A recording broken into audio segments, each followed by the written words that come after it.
Muito bem, chegou agora o momento do estudo da Bíblia aqui no programa Encontro com a Vida. Como eu anunciei bem no início do programa de hoje, segunda-feira, começa uma nova série aqui em nosso programa. Aqui está o título dessa nova série, Eventos Finais. Esta é a nova série que nós iniciaremos hoje em nosso programa Encontro com a Vida. Você vai conhecer a partir de hoje 12 eventos, segundo o calendário profético de Daniel e Apocalipse, que terão lugar daqui para frente até o estabelecimento do eterno reino de Cristo. Em Amós capítulo 3, verso 7, Deus escreveu: certamente o Senhor Deus não fará coisa alguma sem primeiro revelar os seus segredos aos seus servos, os profetas. Isso mesmo. Deus nunca fará nada sem revelar os seus segredos, o que ele vai fazer aos seus servos, os profetas. Lembra? O povo de Israel iria passar 4 séculos escravos lá do poder egípcio, mas em Gênesis 15, Deus havia dito isso para Abraão. Abraão, a tua descendência será peregrina em terra estranha e eles serão escravizados por 400 anos. Você se lembra de que o povo judeu foi cativo de Babilônia por 70 anos? E também neste caso, através de Jeremias, Deus disse: olha, essa terra vai ficar deserta, essas nações vão servir ao rei da Babilônia 70 anos. Ou seja, tudo que Deus faz, ele primeiro avisa seu povo pela voz dos profetas. E agora? Nós estamos aí, diante de um momento da história que as pessoas estão assustadas, temerosas, guerras, rumores de guerras, guerra na Rússia contra a Ucrânia, guerra no Oriente Médio. O que vai acontecer com o nosso planeta? Como será o futuro da humanidade? Pois é pensando nessa preocupação que eu quero convidar você, a partir de hoje, a estudarmos a Bíblia e deixarmos que a Bíblia nos diga o que irá acontecer. Então, bem-vindos à nossa viagem ao futuro, de volta para o futuro. Nós iremos olhar, através das profecias, tudo aquilo que vai acontecer. E hoje, dando abertura a esta nova série de eventos finais, nós iremos começar com a temática O Juízo de Deus. Pega a sua Bíblia, esse será o primeiro tema que nós iremos estudar, o Juízo de Deus. E por que, pastor Arilton, você escolheu esse tema? Porque é o que está acontecendo nesse exato momento. Então, nesse momento, Deus está julgando. Você vai entender melhor isso hoje. Se nós queremos partir de agora para o futuro, o que está acontecendo agora? O juízo. E depois do juízo, o que vai acontecer? É o que você vai ver nesta série que hoje começa. Então, quero convidar você a estar conectado com a gente aqui no SBT, aqui no YouTube, porque a partir de hoje começamos esta nova série. Pega a sua Bíblia e se junte a nós nesse momento de estudo. Agora, como você sabe, a gente sempre convida as pessoas a orar antes de abrir a palavra de Deus. Esse é um bom costume que nós temos aqui no programa. E eu quero convidar você, então, a nós orarmos antes de começarmos o estudo de hoje. Ora comigo? Nosso Pai Celeste, muito obrigado por estarmos reunidos mais uma vez para estudarmos a Tua Palavra. Suplicamos que o Teu bom e Santo Espírito se faça presente em nosso meio e que nós possamos entender a Tua vontade para a nossa vida. Começamos hoje uma nova série de estudos proféticos e precisamos muito da Tua direção para compreendermos o que vai acontecer em breve na história da humanidade. É a nossa oração. Em nome de Jesus. Amém. Muito obrigado por ter orado comigo. Vamos então ao tema de hoje. Existe mesmo um juízo investigativo? Existe um juízo que hoje está em andamento? Você sabe que tem pessoas que não concordam com essa pregação. Tem pessoas que não acreditam que o fiel Filho de Deus, o crente, o cristão, vai passar por um juízo. E esses até usam um verso da Bíblia. Já me citaram, né? João 5,24, dizendo: pastor Arilton, olha o que diz João 5,24. em verdade vos digo, quem ouve a minha palavra e crê naquele que me enviou, tem a vida eterna e não entra em juízo, mas passou da morte para a vida. Está vendo aí, pastor Arilton? Aquele que aceitou a Cristo, ele não entra em juízo. Não existe essa história de juízo. Será mesmo verdade? É isso que Jesus está dizendo nesse texto? Bom, você sabe que para entendermos bem o que a Bíblia diz, nós precisamos de um conhecimento, pelo menos básico, do grego e do hebraico. E o conhecimento dessas línguas vai nos ajudar, porque aqui em João 5,24, quando algumas versões da Bíblia dizem e não entra em juízo, a palavra que aparece aqui é a palavra grega crises. E o que significa a palavra crises? Bom, em grego, a palavra crise significa julgamento, significa também condenação. É por isso que na Almeida Revista e Corrigida e na Nova Versão Internacional, a Bíblia traduz crises como condenação. Não será condenado. Aquele que aceitou Cristo não será condenado. O texto ficaria mais ou menos assim: eu lhes asseguro, quem ouve a minha palavra e crê naquele que me enviou tem a vida eterna e não será condenado, mas passou da morte para a vida. Você entendeu aqui o sentido de crise? Ele não vai ser condenado, mas julgado ele será. Por quê? Por que eu tenho que preferir, então, a palavra condenação à palavra juízo? Porque a Bíblia ensina que todo ser humano vai passar por um juízo. E se Cristo tivesse dito que aquele que o aceita não entra em juízo, Jesus estaria contradizendo aquilo que a Bíblia ensina. Mas você concorda comigo que Jesus nunca se contradisse? Você concorda que nesse livro, aqui a vontade de Deus é que impera? Aqui não há contradições. É por isso que eu tenho que preferir a interpretação. Aquele que aceitou a Cristo, ele não entra em condenação. Agora, juízo ele vai entrar, porque a Bíblia declara que todo ser humano vai entrar em juízo. E é isso que eu vou mostrar para você agora. Então, olhe para alguns textos que eu separei.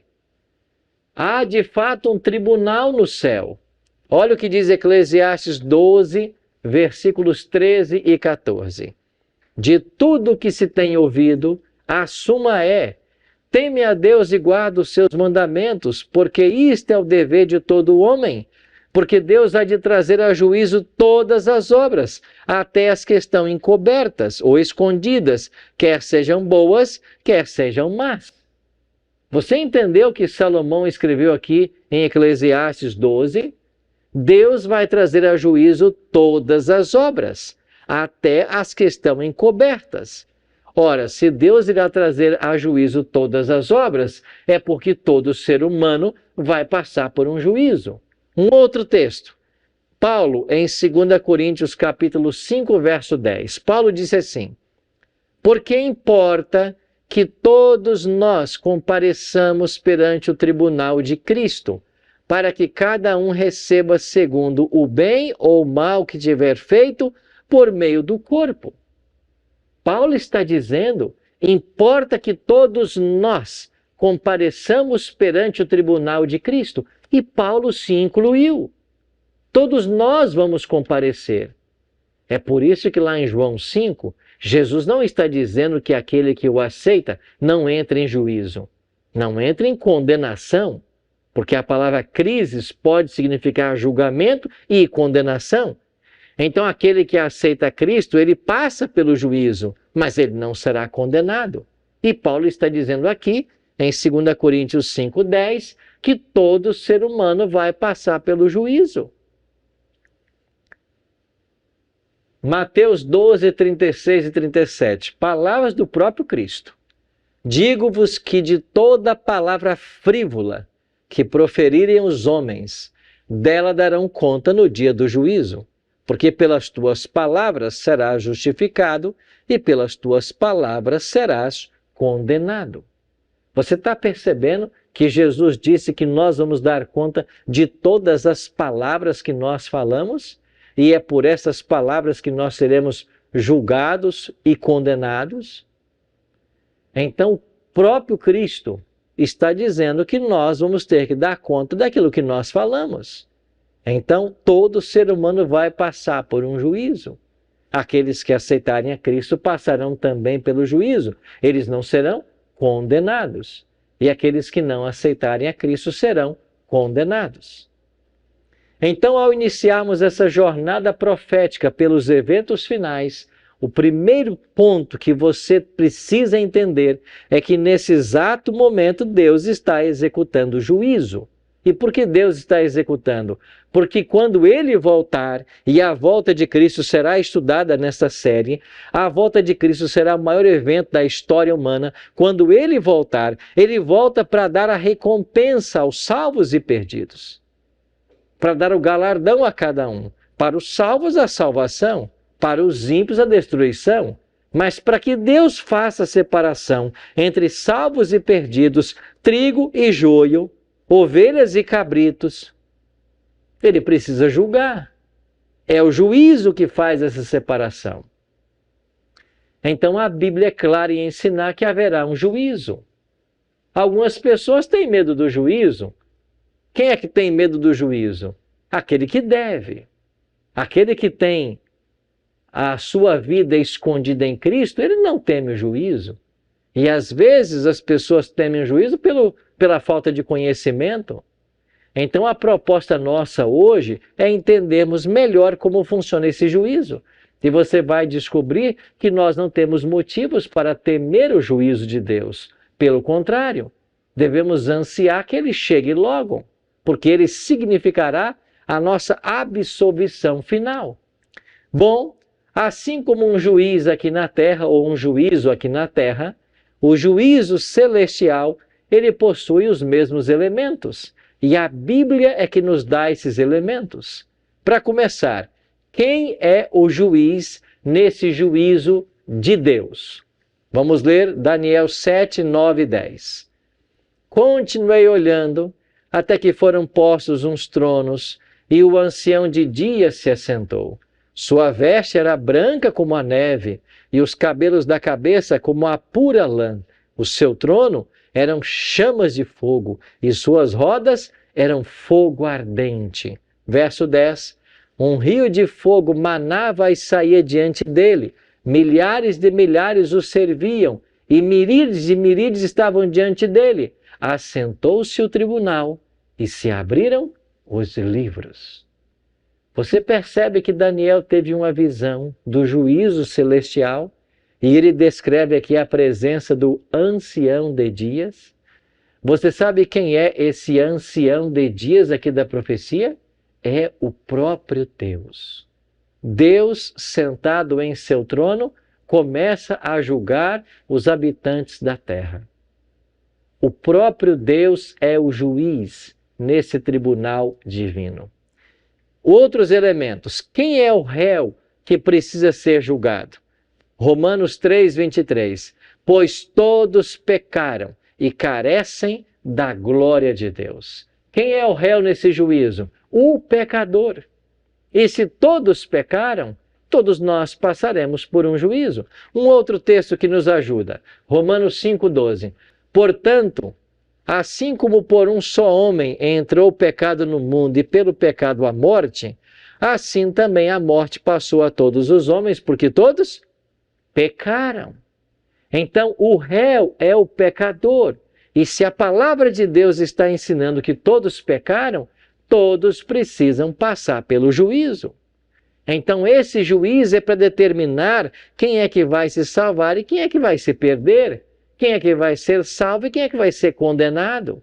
É por isso que Jesus disse, no texto que eu li no início, aquele que o aceita como Salvador não entra em condenação. Vai ser julgado, mas não vai ser condenado.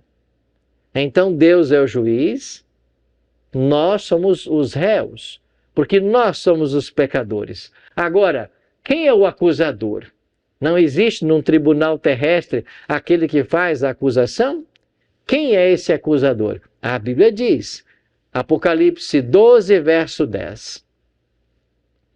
Então ouvi grande voz do céu proclamando, agora veio a salvação, o poder, o reino do nosso Deus e a autoridade do seu Cristo, pois foi expulso o acusador de nossos irmãos, o mesmo que os acusa de dia e de noite diante do nosso Deus. Aqui em Apocalipse está dizendo que foi expulso o acusador dos nossos irmãos. E aqui no capítulo 12, versos 7 a 9, fala que esse acusador é o diabo, Satanás, a antiga serpente. Ele é o acusador. Então, nesse tribunal que se assenta no céu, o próprio Satanás faz o papel de acusação. E ele acusa os filhos de Deus dos pecados que eles cometeram. E agora um tribunal se assenta para ver qual será o destino dessas pessoas que estão sendo acusadas por Satanás. Mas ainda faltam alguns elementos desse tribunal. Já vimos que o juiz é Deus, já vimos que o acusador é Satanás, nós somos os réus, e o que mais falta num tribunal? Olha aqui para o próximo texto da Bíblia. Satanás então é o acusador, é aquele que aponta o dedo. E agora, qual será a norma do juízo? Quando alguém vai a júri aqui na Terra, existe ali o Código Civil, o Código Penal, pelo qual ele é julgado. E nesse tribunal divino, Tiago 2,12 responde: falai de tal maneira, e de tal maneira procedei, como aqueles que hão de ser julgados pela lei da liberdade. Então, meu amigo, se alguém disse para você que você não vai passar por um juízo, mentiu para você. Preste atenção aqui. Tem muita gente mentindo por aí, até mesmo com Bíblia na mão. Se alguém disse para você que você, por ser cristão, por aceitar a Cristo, não vai passar por um juízo, mentiram para você. Por quê? Porque Tiago está dizendo, falai de tal maneira procedei, como aqueles que hão de ser julgados pela lei da liberdade. Então a norma do juízo será a lei de Deus. Agora, em Tiago 2, 10 e 11, fala a respeito dos 10 mandamentos. E o verso 11 chega a citar 2 mandamentos. Então esta lei da liberdade é a lei dos 10 mandamentos. Ela será a norma do juízo. Nós seremos julgados com base naquilo que a lei descreve. E a lei de Deus você conhece. Primeiro mandamento: não terás outros deuses diante de mim. Quando você coloca alguma coisa na frente de Deus, você está em pecado. Segundo mandamento: não farás para ti imagem de escultura, nem adorarás, nem lhe darás culto. Se você adora alguma imagem de escultura, você está cometendo o pecado da idolatria. Terceiro mandamento: não tomar o nome de Deus em vão. Se você usa o nome de Deus em vão, você está cometendo pecado. Quarto mandamento: lembra-te do dia de sábado para o santificar. Se você trabalha no sábado, quebra o sábado, você está em pecado. Pastor, que história é essa de sábado? Não é domingo, dia santo? Não. Mentiram para você. Como assim, pastor, mentiram para mim? Escuta, a série só está começando hoje. Nos próximos dias, eu vou abordar com você o tema, um ataque à lei de Deus. Aliás, eu acho que esse é o tema de amanhã que nós vamos estudar. Então, você vai entender que a lei de Deus está sob ataque. E por que o diabo está atacando a lei de Deus? Porque ela é a norma do juízo. Se Deus consegue tirar essa norma, invalidar essa norma, ele acaba com o juízo. Por exemplo, se um tribunal aqui na Terra se assenta para julgar um homem, mas se você não tem um código de leis para julgá-lo, como ele vai ser julgado? Impossível. Você acaba com tudo. É isso que o diabo está tentando fazer. Ele está tentando invalidar o código moral que Deus irá usar para julgar todo ser humano. Mas você vai entender isso. Eu acho que amanhã, se não me falha a memória. Então veja bem, a lei de Deus será a norma do juízo. Quais são os outros elementos que faltam? Existem no céu livros de registro. E esses livros estão registrando tudo o que nós fazemos. Olha o que diz Daniel 7:10. Um rio de fogo manava e saía diante dele, milhares de milhares o serviam, miríades e miríades estavam diante deles. Assentou-se o tribunal e abriram-se os livros. Então veja, quando alguém vai a júri, não tem ali o processo não reúne todas as provas, todo o histórico, toda acusação, toda defesa, não chamamos isso de processo. Então, os livros de registro no céu estão guardando todas as informações. E Daniel 7:10 diz que quando o tribunal se assentar, os livros serão abertos. A Bíblia tem vários textos que falam desses livros. Olha o que diz o salmista no Salmo 56, verso 8. Contaste os meus passos quando sofri perseguições. Recolhestes as minhas lágrimas no teu odre. Não estão elas inscritas no teu livro? As minhas lágrimas estão escritas no teu livro. Ou seja, as minhas decepções, as minhas angústias, tudo o que se passa conosco está escrito no livro de Deus, nos livros que Deus está registrando. E Ele registra todo o ato, toda a palavra e todo o pensamento. Tudo fica registrado. Agora preste atenção. Deus, só pode deixar entrar no céu as pessoas absolutamente perfeitas. Se houver uma só falha em nossa vida, estamos fora. Isso aqui é verdade.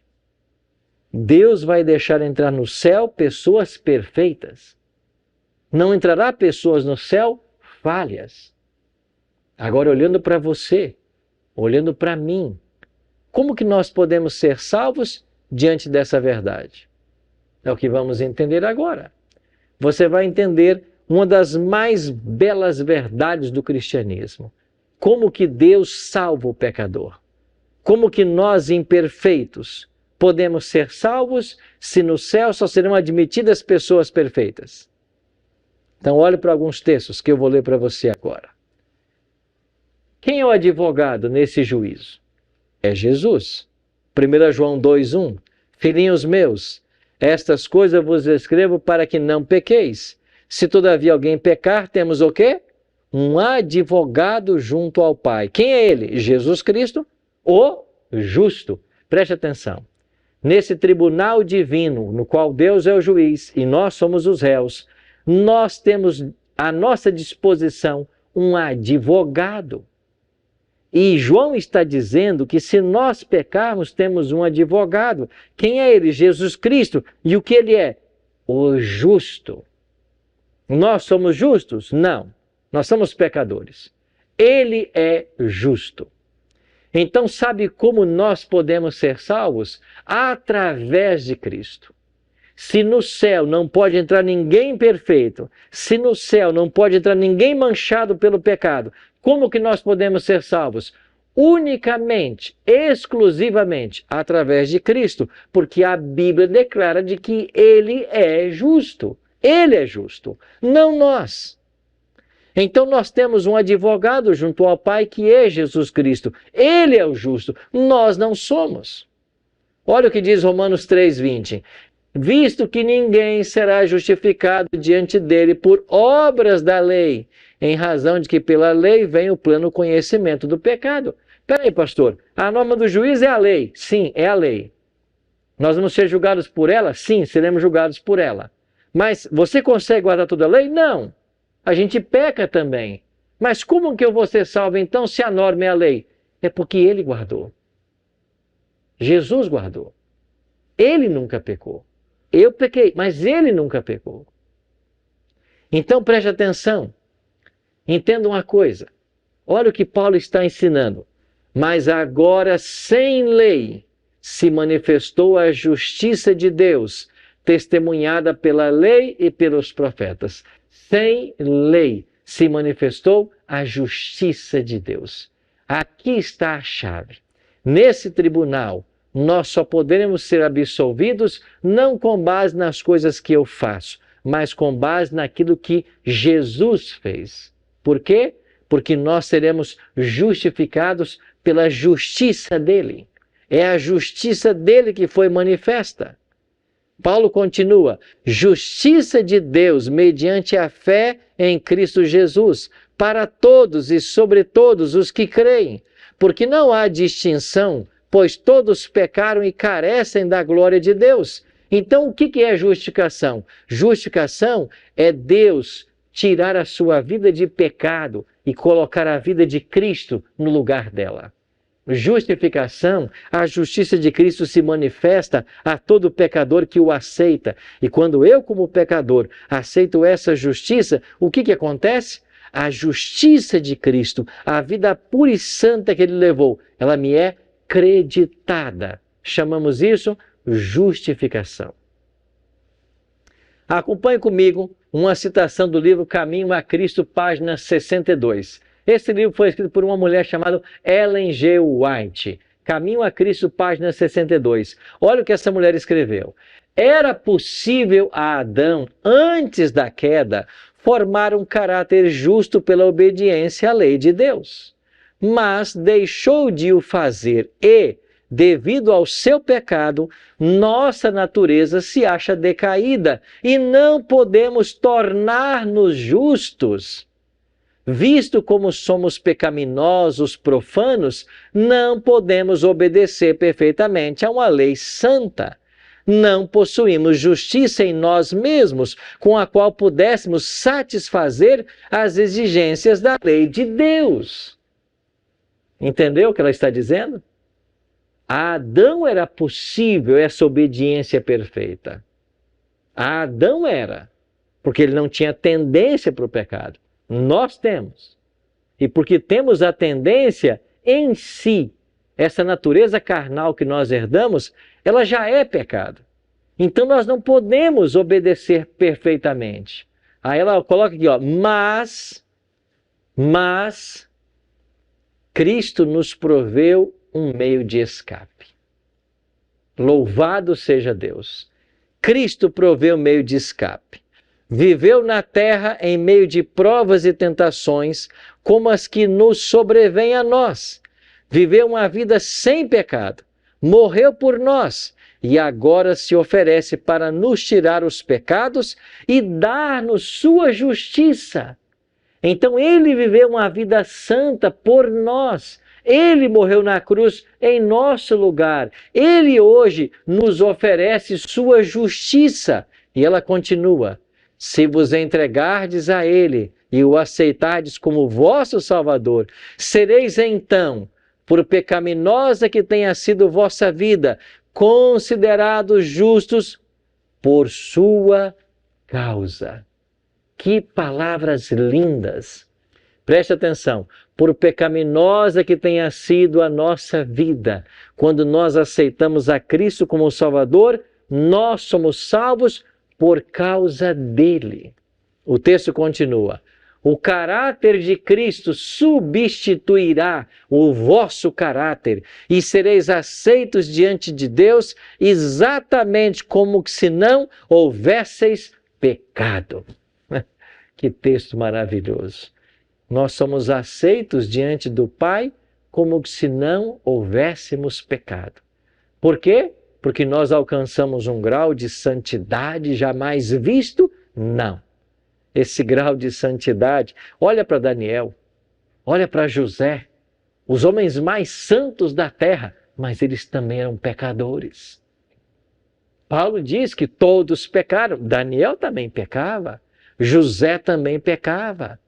Por mais santo que eles tenham sido, eles não se fiavam na justiça própria. Eles não confiavam nas suas obras, não confiavam na sua bondade. Eles dependiam de Cristo. E é isso, meu amigo, minha amiga, que você tem que entender. Nós dependemos de Cristo para a nossa salvação. Olha o que o texto está dizendo.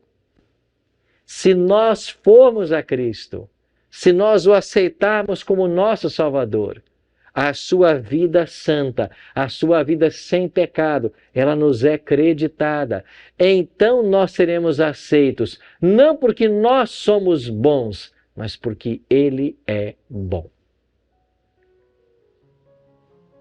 E o Senhor pede uma coisa em troca da sua justiça. O que ele pede? Fé. Fé. Quer receber a justiça de Cristo? O que nós temos em contrapartida? Fé. Acreditar que aquilo que ele fez na cruz do Calvário pode ser colocada em meu favor. É assim que eu sou salvo no juízo divino. Quem será salvo? O que aceitar a Cristo como Salvador. Porque a vida santa que ele levou nos será acreditada. E nós seremos salvos não porque nós somos bons, mas porque ele é bom. Esta é a maravilhosa mensagem do Evangelho. O justo morre para que o pecador viva. Salvação só em Jesus Cristo. E nesse tribunal divino, quando eu for julgado, e o juízo está hoje em processo, o meu nome pode passar a qualquer momento, ou eu posso estar sendo julgado. Só há uma esperança de salvação: que Cristo esteja entronizado em nossa vida. Vamos orar por isso hoje? Pai, muito obrigado pela graça maravilhosa que se manifesta na cruz do Calvário. Nós queremos confiar exclusivamente nessa graça, para que sejamos salvos nesse julgamento. Cuida de nós nesse dia e dai-nos a tua bênção. Oramos em nome de Jesus. Amém.